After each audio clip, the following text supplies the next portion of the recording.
Olá, amigos telespectadores, internautas, Shalom Aleichem, paz seja convosco. Eu sou o Rav Shai Ben Yehudá e este é o programa Or Techuvá, um programa que leva a todos vocês as mensagens da congregação da Querrilá do primeiro século e apresenta a vocês também o Yeshua judeu, Messias, mestre, que viveu e ensinou a Torá aos seus discípulos, no objetivo de internalizar a lei do Eterno nos corações do seu povo. Em nosso programa anterior, nós falávamos com respeito ao motivo que levou o nosso povo a se apartar das demais religiões e até mesmo, em muitos casos, se desinteressar pela conversão dos não-judeus. E a gente explicava que a grande perseguição movida ao longo dos séculos contra o nosso povo,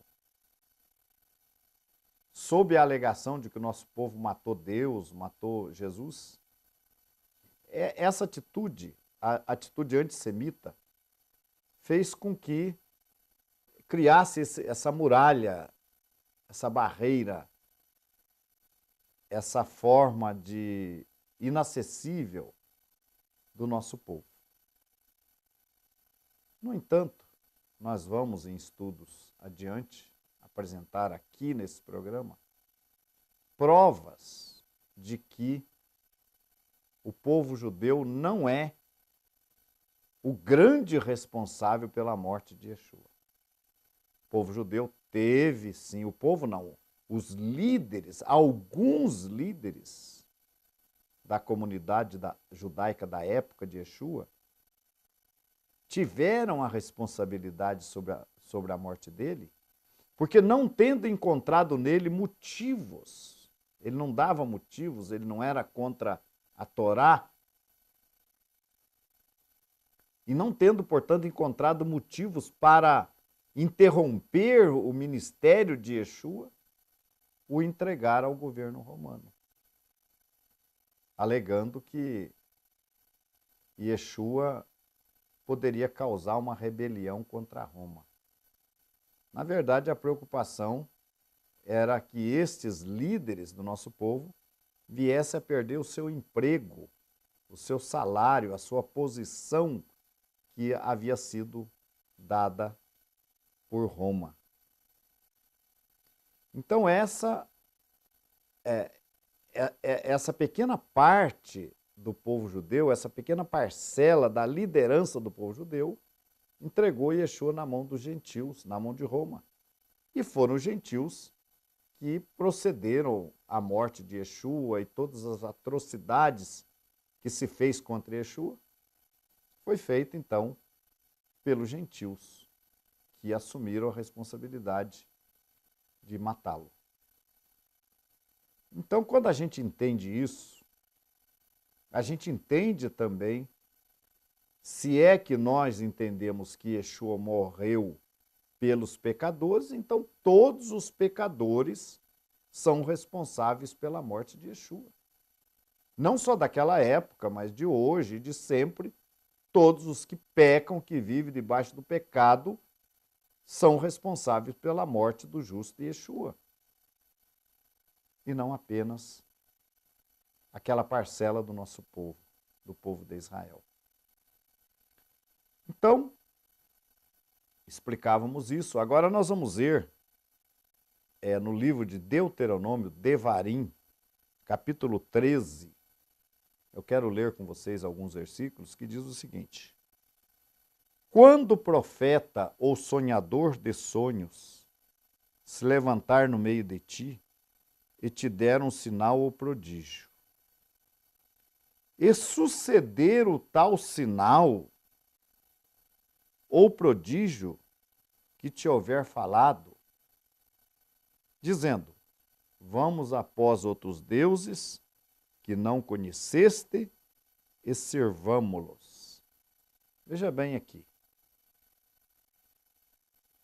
o nosso povo, o povo de Israel, não desacredita num profeta. Porque aqui está o mandamento. Quando o profeta ou sonhador de sonhos se levantar no meio de ti, notem um outro detalhe, uma outra expressão.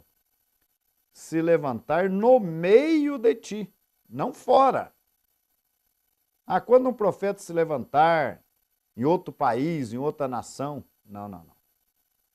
Quando o profeta ou sonhador de sonhos se levantar no meio de ti. Essa é uma característica. Inclusive, a gente sabe hoje, por exemplo, que os critérios adotados para a formação do cânon no Concílio de Jâmia, eles previam que o escritor do livro sagrado fosse nascido em Israel. Era uma condição. Nascido, fosse do povo de Israel e nascido dentro de Israel. Mas aqui no caso, ele fala quando o profeta ou sonhador de sonhos se levantar no meio de ti, no meio do povo, e te der um sinal ou prodígio. Então veja bem, era necessário, quando se levantasse alguém dizendo ser alguma coisa, mestre, profeta, enfim, que ele desse um sinal ou prodígio.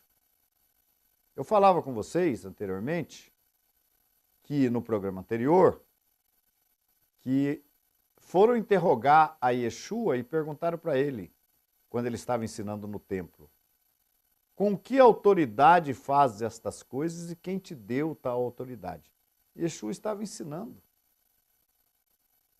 E alguém o interrogou perguntando com que autoridade ele estava ensinando e quem deu a autoridade para ele.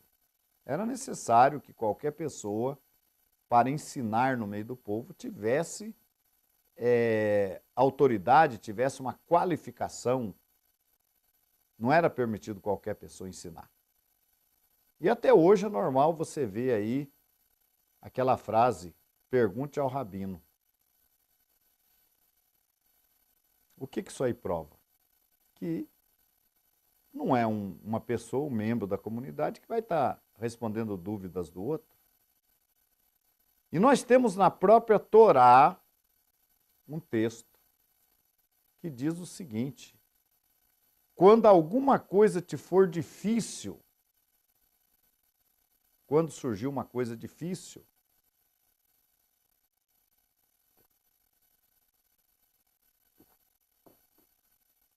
então procurarás o juiz ou a autoridade daquela época e levarás a ele a sua dúvida.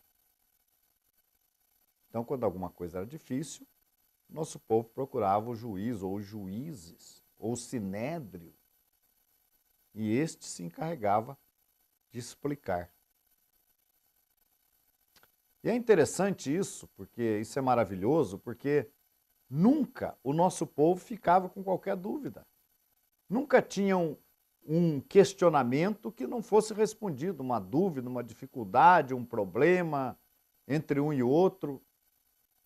Havia um caminho, recorrer a esse conselho, a esse juiz, a essa autoridade da época. Só que o texto da Torá diz assim, que quem procurasse esse conselho deveria estar disposto a cumprir o que o conselho dissesse. Ele não podia procurar esse conselho, ouvir o conselho e depois, não vou fazer isso não. Ele tinha que fazer. Ele tinha que fazer. Mas a grande verdade e maravilhoso disso tudo é que sempre houve uma resposta para o nosso povo. No dia de hoje, por exemplo, quantas vezes as pessoas têm perguntas sobre o casamento, sobre família, e perguntas que ninguém sabe dar a resposta. Mas o nosso povo, a Torá, dava a alguém autoridade para responder às perguntas. Uma vez lá morreram todos os irmãos de uma família e ficaram apenas as mulheres. E as mulheres questionaram o direito delas em ter herança.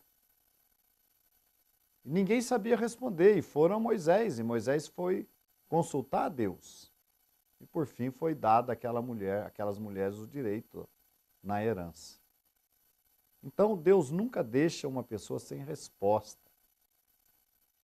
Se a gente não sabe a resposta, se o líder de 10, ou o líder de 50, ou o líder de 100 não souber a resposta, ele vai encaminhar para um outro líder, para uma instância superior, que vai certamente ter uma resposta para a dúvida da pessoa. Então, nesse caso aqui, eu estava falando aqui do profeta ou sonhador de sonhos, ele tinha que dar um sinal prodígio. Para quê? Para que comprovasse que ele era alguma coisa. Então, deu um sinal, bom, se ele deu um sinal. Bom, ele deu um sinal, e o sinal não se cumpriu. Não vamos perder tempo. Não vamos perder tempo de ouvir esse tal profeta, porque ele deu um sinal e o sinal não se cumpriu. Não é profeta. Não é nada. É alguém que quer aparecer aí, mas que não tem autoridade para nada. Sinal ou prodígio, ou uma profecia que deveria se cumprir. E foi por isso que eles questionavam a Yeshua muitas vezes, e foi por isso que Yeshua veio fazendo sinais. Yeshua, quando apareceu no meio do nosso povo, ele apareceu fazendo sinais. O primeiro milagre dele foi ali a transformação da água em vinho em Caná da Galileia. Aquilo foi um sinal. Então o sinal, ou o milagre, ele servia para dizer que aquela pessoa era profeta. Era um mestre, um líder, era alguém que tinha credencial para ensinar. Então essa pessoa era reconhecida como profeta. Mas o reconhecimento de alguém como profeta, mediante este item, ter feito um sinal prodígio, significa que este profeta ou líder era um profeta de Deus? Esse é o segundo ponto. Primeiro ponto, identificar se o cidadão é profeta ou não, através de um sinal prodígio anunciado e cumprido por ele. Segundo ponto, é analisar se esse profeta era um profeta verdadeiro ou um profeta falso. Então, o fato de alguém ser um profeta não significa que ele seria um profeta verdadeiro. Nós vamos continuar falando sobre isso no próximo bloco. Continue conosco.